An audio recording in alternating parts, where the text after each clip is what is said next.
예전 TV 광고에서 아이가 막 뛰어가는데 종이 비행기가 멀리 한없이 날아가는 장면이 보이고 소년이 웃고 있던 그런 내용이 있습니다. 무슨 광고인지는 기억이 안 나는데 종이 비행기는 보통 자기 마당에 떨어지거나 잘 가야 문 밖을 조금 날 정도인데 멀리 날아가면서 그 관점, 종이 비행기의 관점에서 소년을 그려주고 있는 것이 인상 깊었습니다.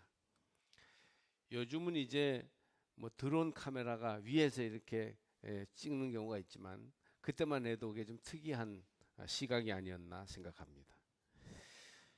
공중에서 내려보고 찍는 카메라 드론은 무선 전파로 조종할 수 있는 무인 항공기를 말하며 벌이 윙윙 거리는 소리와 비슷하다는 뜻으로 드론이라고 불립니다. 군사 용도로 처음 생겨났다고 해요. 하지만 최근에는 여러 가지로 활용되고 있습니다. 위에서 찍는 거죠. 절벽 위에서 막 찍어요. 그래서 아니 누가 저걸 찍었지 해보면 그게 이제 드론 카메라로 이렇게 날면서 찍은 것입니다. 드론은 어디든지 갈 수 있고 무엇이든지 볼 수 있습니다. 방송국의 촬영 시에 갈 수 없는 것을 촬영한다든지 산불이 났을 때 화재의 진원지를 찾아내서 물과 화학 물질을 뿌릴 수 있으며 추석이나 설날과 같은 명절에는 고속도로 교통 순찰의 역할도 합니다. 앞으로는 택배를 드론으로 가져다 줄 거라고 합니다. 특히 먼데 사람이 잘 갈 수 없는 데는 택배로 드론이 갈 수 있다는 것이죠. 드론의 매력은 하늘에서 땅을 내려다보는 것입니다. 요즘 어린이들 장난감으로도요, 이제 드론이 좀 비싼 물건 몇십만 원씩 들긴 하지만 그래도 굉장히 인기를 지금 누리고 있다고 합니다. 미래학자인 토머스 프레이 다빈치 연구소장은 오는 2030년에서 32년이 되면 10억 개의 드론이 다닐 것이다.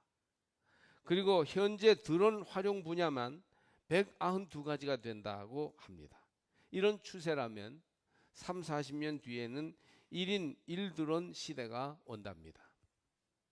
지난 평창 동계올림픽 개막식에서 밤하늘에 드론을 띄워서 그 드론에다가 불을 다 붙여가지고 그것이 이렇게 조종이 돼서 오륜기를 형상화하는 것을 보고 사람들이 무척 놀랐지요. 이 정도로 모든 분야에 다양하게 쓰일 것입니다. 그런데 이 드론의 특징은 뭐냐 하면 우리가 보통 일상적으로 보는 높이에서 하늘을 보거나 앞을 보는 게 아니고 훨씬 높은 하늘의 관점에서 우리의 삶을 들여다본다는 것입니다. 아마도 하늘에서 개인의 사생활을 다 들여다볼 수도 있는 날이 올 것입니다. 언제 어디에 떠서 우리를 감시할지 모르는 이런 것이 문제가 될 수도 있습니다. 늘 땅에서 하늘을 올려다보면서 우리가 어떨까 하늘은 어떨까 이러던 우리가 하늘에서 이제 땅을 내려다보게 되는데 사뭇 다른 세상을 이제 느끼게 될 것입니다. 말하자면 부자와 나사로 이야기는요, 우리의 시각을 완전히 바꾸어서 보는 이야기입니다. 하늘에서 우리의 삶을 내려다보면 어떠냐, 이것을 보여주는 이야기가 부자와 나사로 이야기입니다. 저는 82년도에 첫 목회를 나갔는데 나가자마자 여름 성경학교를 하게 됐어요. 근데 거기에는 교사가 몇 명 없어서 여름 성경학교 때는 온 동네 애들이 강아지까지 빠짐없이 다 교회에 나오기 때문에 교사가 부족해요. 그래서 이웃 큰 교회에서 교사 2명을 꼬았어요. 아주 잘 가르치는 2분의 교사를 꼬아서. 그래서 우리가 이제 여름 성경학교를 한다. 애들이 한 100명 온 거예요. 꽉 찼어요. 한 30명 되는 시골 교회가 말이죠. 그래서 이제 여름 성경학교를 하는데 그때 이제 마지막 성경학교 프로그램으로 뭐가 좋을까? 궁리궁리 하다가 부자와 나사로 이야기를 인형극으로 보여주기로 했어요. 그래서 우리가 이제 선생님들이 신문지를 막 물에 불려서 이것을 종이 찰흙을 만들어 가지고 그래서 몇 개의 인형을 만들어서 인형극을 했고 그 대본을 써서 우리가 미리 효과음도 내고 해서 인형극을 만드는데 인기 짱이었어요. 굉장히 아이들의 반응이 좋았습니다. 여름 성경학교의 마지막 피날레 프로그램으로 조금도 손색이 없는 그런 이야기였습니다. 부자가 이 땅에서 자색 옷과 고운 베옷을 입고 날마다 호화로운 잔치를 하면서 삽니다. 여기 성경을 보니까 호화롭게 즐기더라. 이 즐기더란 말은 연락하였다, 잔치하였다 그런 뜻이죠. 그때 부자의 대문에 나사로라는 거지가 있었는데 부잣집에 음식 부스러기로 살고 있었습니다. 헌대가 나서 그 부자의 대문에 누워 지내다 보니 개들도 그 나사로의 헌대를 핥고 있었습니다.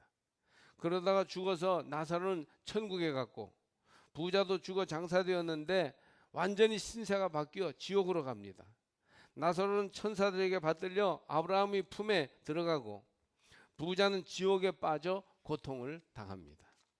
본문을 잘 읽어보면 마치 드론이 하늘에서 땅을 내려다보듯이 천국에서 지금을 보는 장면을 그려줍니다.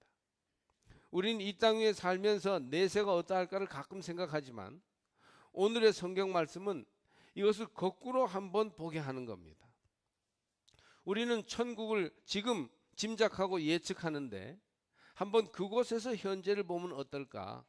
성서는 이렇게 현세를 사는 우리에게 거꾸로 보기를 권유합니다. 성서를 통해서 모든 것을 거꾸로 보면 어떻게 될까요? 하나님의 관점에서 우리들의 현재는 어떤 삶입니까?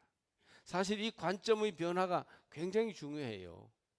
이 세속적이고 현실적인 관점으로만 살면 항상 돈, 육체, 그게 가장 중요해요. 결론은 그거예요. 돈과 육체. 그러나 우리가 하나님의 관점에서, 하늘의 관점에서 우리의 인생을 보면 다르게 보게 되지. 영혼을 중요하게 여기고 구원의 문제가 중요한 것을 알게 되는 것이. 인생은 그런 것만은 아니다. 이걸 알 수 있게 되는 겁니다. 벌써 한두 주일 전부터 많은 분들이 성묘를 다녀옵니다.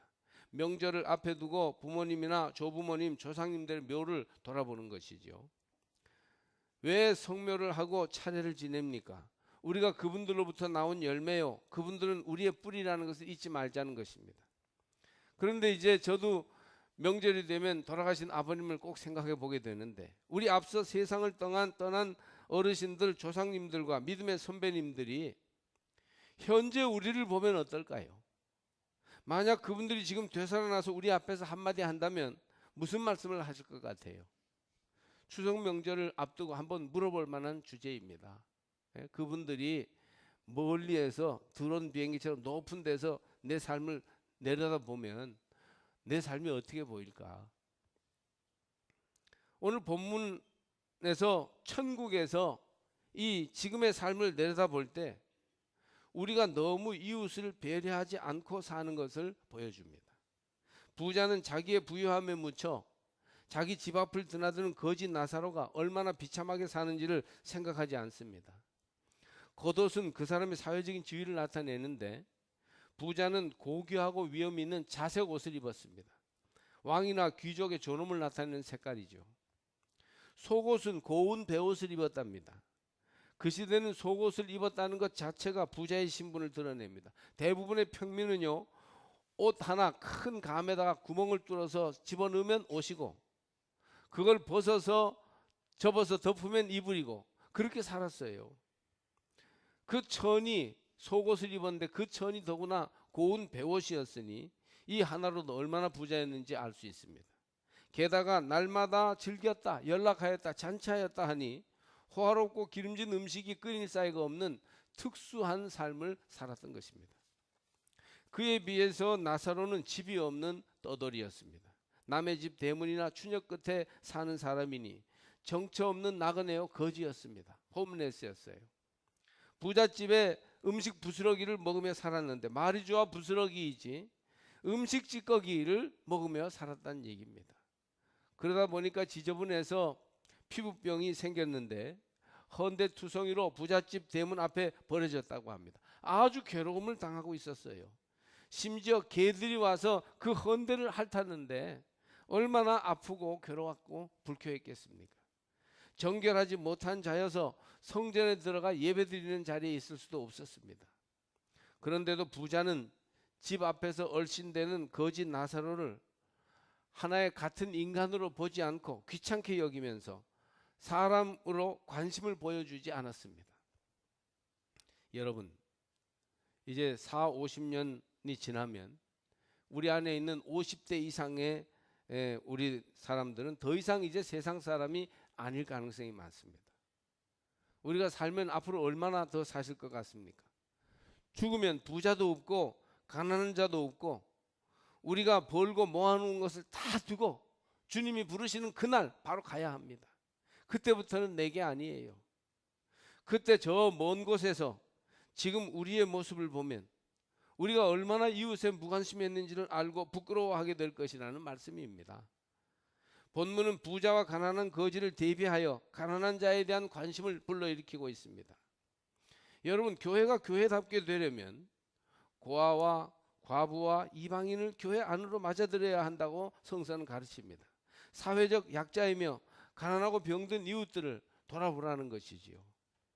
경제적인 가난한 자에 대해서 우리의 관심을 가지십시다. 물론 찾아오는 거지나 도움을 요청하는 사람들에게 동정하는 것도 필요합니다. 그러나 이런 동정에는 요즘 너무 비리나 모순이 많이 있어요. 이게 어떻게 사회 부조리의 온상이에요. 사람들의 동정심을 이용하는 사기꾼과 악덕 상혼이 너무 많은 세상입니다. 그러니까 우리가 그냥 순수한 마음으로 도와주는데도 자칫하면 이용당할 염려가 있습니다. 따라서 이제는 경제적인 가난으로 고통받는 사람을 사회적인 구조와 국가의 복지 체계로 도와주는 시대가 되어야 합니다. 이런 일에 뜻을 모아주고 힘을 실어주며 교회적인 역량을 모아 시행해야 합니다. 교회가 직접 어려운 사람을 도와주고 낯을 내는 것도 좋지만 사실은 공인된 믿을 수 있는 복지기관을 끊임없이 돕는 것도 교회로서는 할 만한 일인 것입니다. 개인적으로도 마찬가지고요. 우리 교회에도 개인적으로 매월 어려운 아이들 자매 결혼해서 도와주는 분도 있고 또 여러 가지 이웃 사랑을 실천하는 분도 있는 걸 알고 있습니다. 월드 비전이나 사랑의 장기 기중 운동, 기아 대책, 북한 돕기 단체를 비롯하여 앞으로 교회가 해야 할 여러 가지 사회 봉사에 여러분의 관심을 기울여야 하는 이유가 여기에 있습니다. 또 개인적으로도 병든 이들과 가난한 이들을 항상 관심을 가지고 돌보아야 합니다. 그분들이 나와 관계가 없는 것이 아니고 결국 내 존재와 다 연관이 되어서 우리는 살아가고 있고 우리의 생이 다하여 이제 내세로 저 세상으로 우리가 가서 오늘을 볼 때 우리는 오늘에 함께 사는 삶이 얼마나 귀중한지를 다시금 깨닫게 되는 것입니다. 사회적인 가난한 자가 또 있어요. 말하자면 소외당하는 사람, 왕따당하는 사람에 대해서 우리가 관심을 가져야 합니다. 말하자면 모든 모임에 있는 소외된 사람에게 우리의 관심을 기울이기를 바랍니다. 어떤 모임이나 집단에서 소외되는 사람들을 보면 꼭 그런 이유가 있어요. 저 사람은 저런 자기 성격과 자기의 잘못 때문에 사람들로부터 소외당한다, 이런 말을 들을 만한 이유가 있습니다. 그러나 한 번 더 생각해 보면 그 사람의 책임만도 아니에요. 성격이 이상하거나 튀는 행동을 하는 사람들을 자기와 다르다고 무조건 잘못되었다 하는 데에는 문제가 있습니다. 여러분, 우리끼리만 모여서 단단하게 우리끼리만 모여 있는 동안 우리끼리에 들어오지 못하는 사람들의 소외감과 고통을 생각해 보셨습니까? 그들을 품는 것이 이제 저 세상에서 오늘을 볼 때 우리가 부끄러워하지 않고 바로 살았구나 하는 삶이 될 것입니다. 교회 안에도 성격이나 습관이 별난 사람들 또는 들어와서 신앙생활하는 사람들, 자칫하면 이들을 왕따시키는 경향이 있습니다. 그런 이들은 다른 관점이나 다른 입장을 가진 것일 수도 있기 때문에 우리가 더더욱이 받아야 돼요. 사회적인 가난한 자를 외면하지 말고 돌아보십시다. 할렐루야. 그리고 신앙적인 가난한 자를 돌아보는 명절이 되어야 합니다. 주님을 알지 못하고 복음의 사각지대에 머물러 있는 많은 사람들을 위하여 기도하며 그들에게 복음의 빛을 비추어주는 사명을 감당하는 것이 믿는 이의 마땅한 본분이지요. 지난 주간에도 어제까지 장례를 치루었습니다마는 장례를 치르다 보면 믿는 이 안 믿는 이들이 함께 예배 자리에 앉아 있게 됩니다. 가족들이. 그럴 때 우리가 명절 상황을 생각하게 되는 것이죠. 안 믿는 이들이 어떻게 우리가 복음을 가지고 다가갈 것인가, 어떻게 예수님의 사랑을 전해줄 것인가 하는 문제입니다. 우리는 복음을 그들에게 전해주어야 해요. 얼마나 이것이 복된 소식이며 생명을 얻는 길인지를 가르쳐주고 안내해 주는 겁니다. 요즘 국회에서 차별금지법을 통과시킨다면서 종교를 강요해서는 안 된다고 하고 여기에 소위 교양과 상식이 있는 이들이 동조하는 경향이 있어요. 예수 믿는 사람들도 전도하라 그러면 아예 어떻게 남에게 복음을 강요하느냐 하는데, 다른 것은 몰라도 바른 복음은 할 수 있다면 강요해서라도 믿게 해야 합니다. 그것이 병든 영혼을 살리고 우리 인생을 하나님께로 인도하는 길이기 때문에 딴 건 몰라도 복음은 강력하게 전하기를 힘써야 합니다. 구원 얻는 진리를 깨우쳐 우리 모두에게 심판과 재앙을 피하게 하는 복음은 사람들에게 열심히 전해야 해요. 단 이제 싸우면서까지 강요할 필요는 물론 없을 것입니다. 지혜롭게 하되 그러나 단호하게 열심히 복음 전해야 합니다. 친척들과 가족들에게 조심스럽게 기회가 되는 대로 복음을 전하여 신앙적인 가난함을 면케해 주시기를 바랍니다. 이와 같이 이제 부자는 나사로라는 이웃이 있었음에도 불구하고 경제적으로 사회적으로 그를 돌아보지 않았던 것이에요. 이 사실을 이제 다시금 천국에서 지옥에 빠진 부자를 바라볼 때 느끼게 됐다 그런 말입니다. 본문에 의하면 천국에서 본 지금은 또 너무 천국을 준비하지 않는 삶입니다. 여러분, 우리는 어느 날 죽습니다. 죽음은 모두에게 임하는 필연입니다. 그러니 죽음을 준비하고 죽음 이후를 생각해야 합니다. 나사로도 죽고 부자도 죽었습니다. 그런데 죽음 이후에는 모든 것이 뒤바뀝니다. 죽음 이후에는 심판이 있고 천국과 지옥으로 갈릴 것입니다. 우린 천국을 믿고 지옥에 빠지지 않기를 기도하고 있습니다. 지옥이 어떻게 생겼을까? 성서의 표현은 여러 가지 다양한 표현이 나오고 우리가 짐작할 수 있을 뿐입니다만, 어쨌든 하나님의 심판 이후에 천국과 지옥이 있으리라는 것을 우리는 믿습니다. 세상에서는 부자가 부족한 것이 없는 완벽한 삶이었으나 내세에는요, 나사로가 그렇습니다. 죽자마자 신분이 바뀌었어요. 거지 나사로는 마치 왕이 된 것처럼 천사들에게 들려 올라가 아브라함의 품에 안깁니다. 그에 비하여 부자는 지옥 음부에 들어갑니다. 이는 수월이라고 하는 곳으로 악인에 쳐서요 고통받는 곳입니다. 우리는 부자가 부자로 살았을 뿐이지 세상에서 악을 행하였거나 범죄했다는 기록을 볼 수 없습니다. 그러나 천국을 준비하지 않고 현세의 즐거움에 빠져 사는 사람들은 악인처럼 취급됩니다. 지금 생활에만 만족하여 천국을 전혀 준비하지 않은 인생의 결과를 본문은 보여주고 있습니다. 그러므로 여러분, 지금 할 수 있을 때 천국을 준비하시기 바랍니다. 영혼에 비해 볼 때 현세는 순간과도 같아요. 덧없는 지상생에 너무 집착하기보다는 영혼과 절대라는 관점에서 다르게 살 필요가 있습니다. 먼저 하나님의 나라와 하나님의 의를 구하는 삶이 얼마나 귀한 것인지요. 여러분, 오늘의 이 말씀, 내세에 대해서 얘기하는 말씀에 대해서는 우리가 잘 모를 수 있기 때문에 그냥 믿음으로 아멘 하시기 바랍니다. 천국을 준비하는 삶을 살아야 되겠다 그러면 천국이 어떤 것일까 자꾸 분석하려고 하지 말고 아멘 하시고 주여 천국을 준비하게 하옵소서, 그렇게 결단하고 기도하셔야 됩니다. 교회 생활을 귀찮아하지 않고 정성을 다하여 주님을 예배하며 살게 되면 천국을 준비하게 될 것입니다. 부자는 지옥에 들어가 입술을 서늘게 할 물 한 방울을 구하지만 큰 구렁텅이에 끼어 있어 건널 수 없다는 대답을 듣습니다.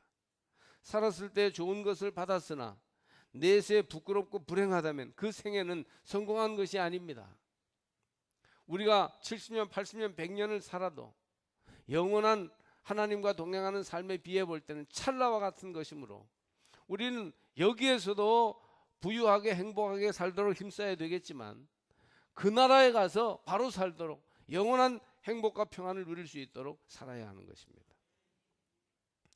예수님을 잘 믿는 한 이발사가 이제 면도를 하면서 목사님이 기회 있는 대로 전도하고 예수 믿게 하라는 그런 말씀을 한 것이 기억나서 손님에게 물어봤답니다. 마침 목에 비닐거품을 칠하고 목줄개를 면도하면서 물어봤습니다. 손님, 죽을 준비가 되었습니까? 그러니까 이 손님이 너무 놀래가지고 얼른 뛰어내고 막 도망갔다고 합니다. 목을 따는 줄 알고 말이죠. 여러분, 죽을 준비가 되셨습니까? 조용하시군요. 예? 죽을 준비가 되셨느냐 말입니다. 지난 주간에 다니엘 기도 운동 컨퍼런스에 가서 이제 은혜를 받았는데 그때 간증하신 한 분이 목사님이었어요. 횡성서 목회하는 분이에요. 그런데 손자가 위급한 일을 당해서 너무너무 어려운 병에 걸려서 죽을지도 모르는 상황을 만났어요. 지금도 위독합니다. 그 손자가. 근데 손자가 죽을 상황을 만나니까 기도도 나오지 않고 어찌할 줄을 모르겠더래요. 목사님인데도. 예? 죽음의 문제는 이렇게 어려운 문제예요. 준비하셔야 됩니다. 우리가 어떻게 그 저승으로 가는 강을 건너겠습니까? 우리 힘으로. 기도를 저축해 두십시오. 위기의 때에 힘을 얻을 것입니다. 갑자기 죽음이 오면 어찌하겠습니까? 우리의 가족들, 이웃들이 지금 요단강 건너서 가고 있지 않습니까? 우리도 갈 날이 멀지 않아요. 현세에 충실하되 기도하고 말씀 보면서 믿음으로 굳게 서서 내세의 천국을 준비하는 사람들이 되시기를 바랍니다. 천국에서 지금을 볼 때 우리는 또 말씀을 잘 행하는 사람이 되어야 합니다. 주님은 그들에게 모세와 선지자들이 있다 이렇게 말씀하십니다. 사람을 좀 보내서 여기 이렇게 천국과 지옥이 있으니 지옥 와서 고생하지 말고 예수 믿고 구원 받아라, 이걸 꼭 좀 얘기해 줬으면 좋겠어요. 부자가 그러니까. 그들에게는 모세와 선지자들이 있다 이렇게 말한 것이에요. 모세는 율법 즉 오경의 말씀이고 선지자는 예언의 말씀을 가리킵니다. 즉 모세와 선지자들이 있다는 이 말씀은 말씀이 있으니 그들이 현세에서 얼마든지 배움을 받을 수 있다는 얘기입니다. 시험에 합격하는 것은 얼마나 시험을 잘 준비하여 치르느냐에 달려있는 것처럼 천국과 지옥의 내세는 현세에서 얼마나 말씀대로 사느냐에 달려있습니다. 예? 건널 수 없는 죽음의 강 너머에서 부자는 아브라함의 품을 바라보고만 있습니다. 말씀을 중히 여기지 않고 말씀대로 살지 못했기 때문입니다. 모세와 선지자들이 있어요. 말씀이 있어요. 말씀은 우리 생애를 복되게 하는 복음입니다.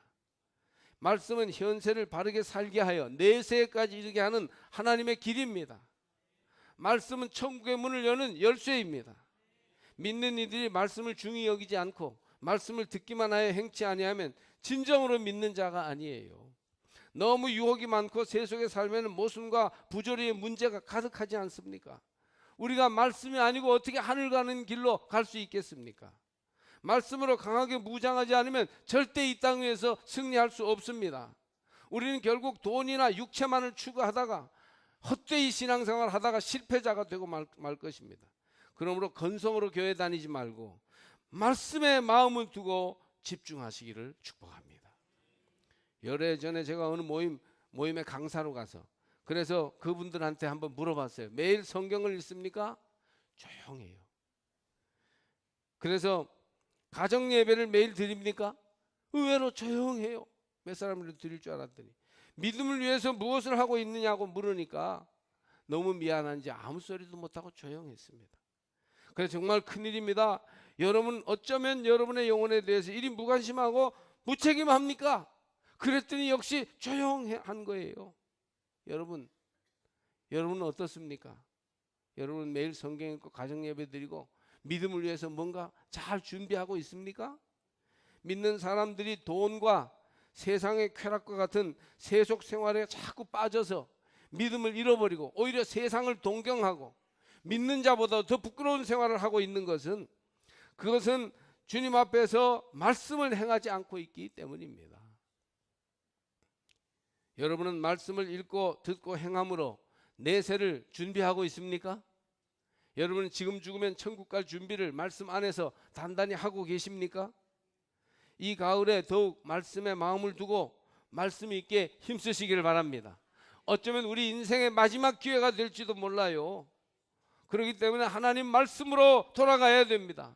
말씀이 이루어 놓는 천국길을 발견해야 되고 말씀으로 은혜의 강을 만나야 되고 말씀으로 우리의 삶이 우리 영혼이 회복되는 그런 놀라운 은혜를 체험해야 하는 것입니다.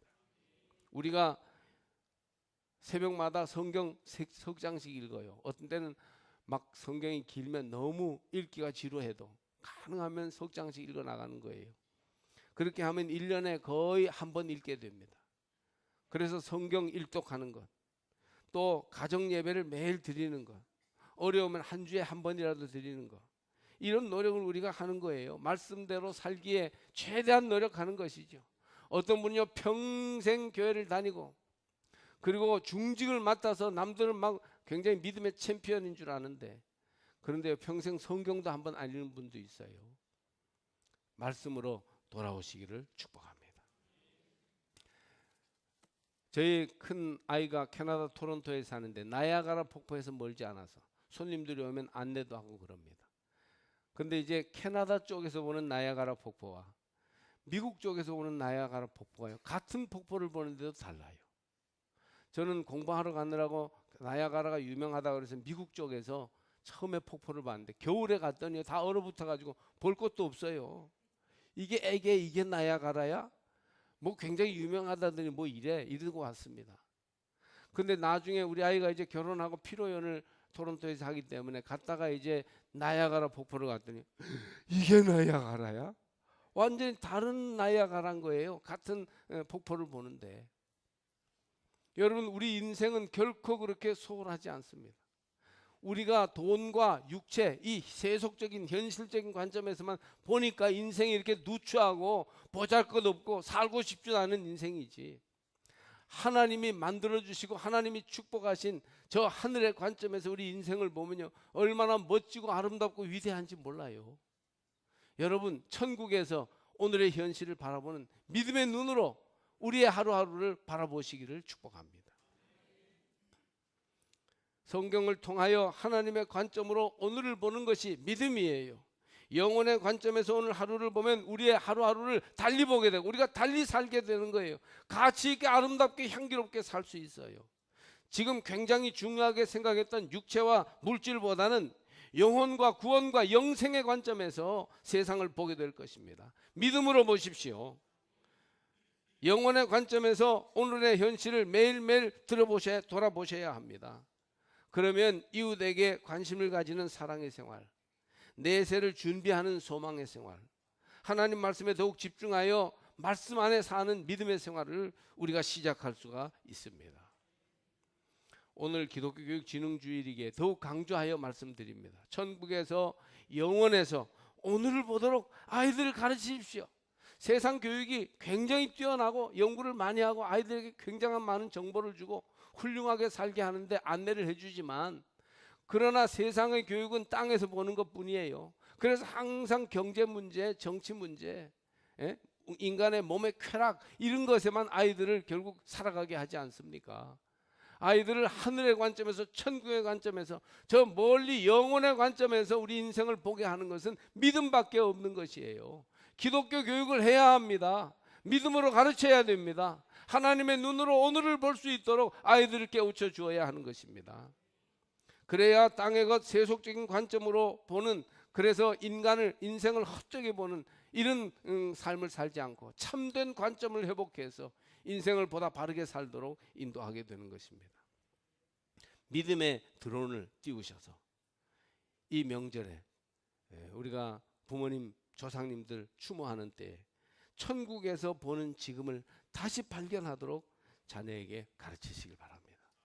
추석 명절이 다가오고 있는데 가정마다 천국을 준비하는 믿음의 가문을 이루기를 주의 이름으로 축복합니다. 지금 이렇게 살 때가 아니에요. 여러분, 우리는 천국에서 오늘을 보면 이게 이렇게 하면 안 된다고요.